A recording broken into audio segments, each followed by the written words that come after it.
दोस्तों my self Maneka Mishra, मैं इसी वाराणसी से हूँ। मैं भी एक मिडिल क्लास फैमिली से बिलोंग करती हूँ, सिंपल ग्रेजुएट हूँ और एजुकेशन के दौरान स्टूडेंट लाइफ में मुझे इस खूबसूरत अपॉर्चुनिटी को जानने का मौका मिला। लेकिन मैं अपने आप को बहुत ही लकीस्ट पर्सन में से एक मानती हूँ, बिकॉज जब मैं इसको पहली बार तो मैं खुद डिसीजन नहीं ले रही थी क्योंकि मुझे विश्वास नहीं था। लेकिन इस इंडस्ट्री में मेरे घर में बहुत सारी लाइफ सक्सेस थी जो यहाँ सब लोग मौजूद हैं, जो मेरे बड़े भाई, कोई मेरे मौसी के लड़के, कोई मेरे बुआ के लड़के बिलीव कैसे नहीं करती, और ये सब लाइव मुझे दिखाया गया। लेकिन दोस्तों मेरी फैमिली बहुत सपोर्टिव थी। मेरे फादर ने ये बात बोला था कि बेटा कुछ होगा नहीं, तुम भैया जैसी नहीं बन सकती हो।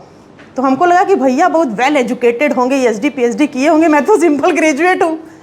लेकिन दोस्तों एक चीज़ मेरे जहन में पता नहीं कहाँ से आई, मैंने अपने फादर को बोला कि पापा, मेरे फादर एलआईसी में डीएम क्लब के मेंबर थे और ये जाने कहाँ से ईश्वर ने मुझसे कहलवा दिया कि मैंने बोला कि अगर मुझे एलआईसी करना होगा तो मैं आपकी राय मानूंगी, और अगर मोदी केयर करना है तो मुझे भैया की बात मानना है, क्योंकि आप एलआईसी में सक्सेसफुल हैं और वो मोदी केयर में।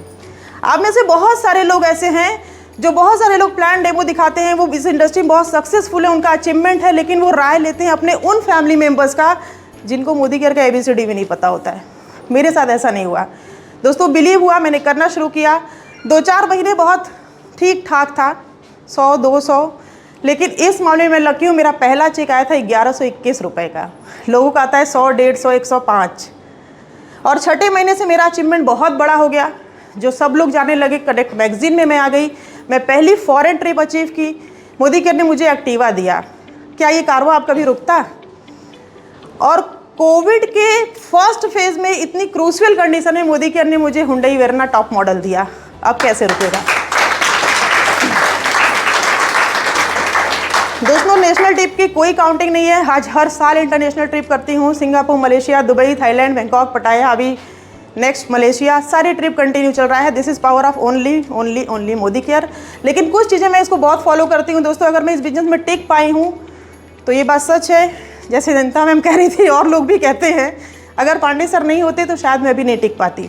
इसलिए आपको हमेशा बताया जाता है कि अगर आप इस बिजनेस में सफल होना चाहते हैं तो कम से कम 3 एक्टिव अपलाइन के कॉन्टैक्ट में रहिए दोस्तों। जिसे नहीं पता है भाई वो आज भी कर लें, क्योंकि जो तो यही कहेंगे कि समझ में आए तो भी कर लीजिए और समझ में ना आए ना दोस्तों फिर भी कर लीजिए, एक दिन ज़िंदगी ज़रूर बदलेगी। Thank you all of you.